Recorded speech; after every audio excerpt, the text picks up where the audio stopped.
Bonjour à tous, c'est Oxine et aujourd'hui nous allons parler d'un jeu qui m'a beaucoup surpris. Je l'ai lancé et j'ai fait waouh, ils ont refait Eve. Vous l'avez compris, je vais ici vous faire une présentation du jeu Eve Echo. Je ne vais pas rentrer dans tous les détails des différents aspects du jeu, ni toutes ses mécaniques, ça serait beaucoup trop long et ça n'est pas l'objet de la vidéo. Je vais simplement vous présenter les principaux aspects, en souhaitant vous donner envie d'essayer le jeu et de vous immerger dans cet univers incroyable. Eve Echo est un jeu mobile en bêta ouverte depuis le 2 décembre 2019. Ce n'est ni plus ni moins que l'adaptation mobile du jeu PC Eve Online. En résumé, je peux vous dire que ça annonce du lourd. Les anciens joueurs PC savent de quoi il en retourne. Et pour les nouveaux, voici quelques chiffres et mots-clés. Eve est avant tout un MMO sandbox PvP et PvE dans un univers spatial en monde ouvert. Alors, qu'est-ce que ça veut dire ? Un jeu massivement multijoueur. Sandbox, c'est-à-dire que tout le contenu du jeu est accessible dès le début. Et on choisit nous-mêmes l'orientation de notre carrière. Et on n'est pas guidé par les quêtes, par le jeu. PvP, PvE, les combats entre joueurs et contre l'IA du jeu. Tout cela dans un monde spatial et ouvert. C'est-à-dire que quand je fais un saut entre deux systèmes solaires, ce n'est pas une zone instanciée, un temps de chargement caché, je traverse véritablement la carte. Donc c'est assez incroyable. D'ailleurs, cette fameuse carte est composée de pas moins de 8000 systèmes solaires. C'est assez colossal. Nous pouvons piloter une centaine de vaisseaux différents, des frégates, des destroyers, des croiseurs, des vaisseaux de minage, de transport, d'exploration.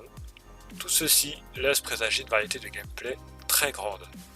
Qui dit sandbox, dit choix multiples de carrière dès le commencement du jeu. En résumé, nous pouvons faire de la fabrication, de vaisseaux, d'armes, de boucliers, de modes pour améliorer les vaisseaux, de la récolte, via le minage et la production planétaire, du commerce, via la revente des ressources, des objets fabriqués, ou l'achat-revente à l'hôtel des ventes, de l'exploration, et bien évidemment du combat, PvE, PvP. Comme vous pouvez le constater, il est possible de jouer de différentes manières. Je ne vais pas détailler plus en avant ces différents aspects car ils feront l'objet de vidéos dédiées plus tard.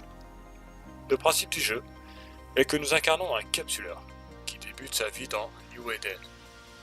Nous pouvons choisir entre 4 races, Galant, Kaldari, Minmatar et Amar. Le choix n'a pas vraiment d'incidence car il n'y a pas de réputation spécifique auprès de ces factions. Et vous pouvez piloter tous les vaisseaux du jeu sans restriction ni prérequis. L'un des aspects innovants du jeu est le leveling. Eve est un peu différent des autres MMO, car il n'y a pas de niveau à monter.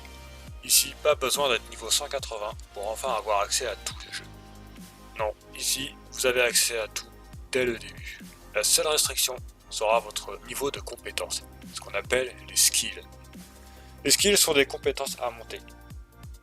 Cela prend du temps, quelques minutes au début, puis des heures, puis des semaines, etc. C'est donc très important de prendre le temps de réfléchir sur quel skill je veux monter et dans quel ordre. C'est donc la première chose à faire en jeu, après le tutoriel.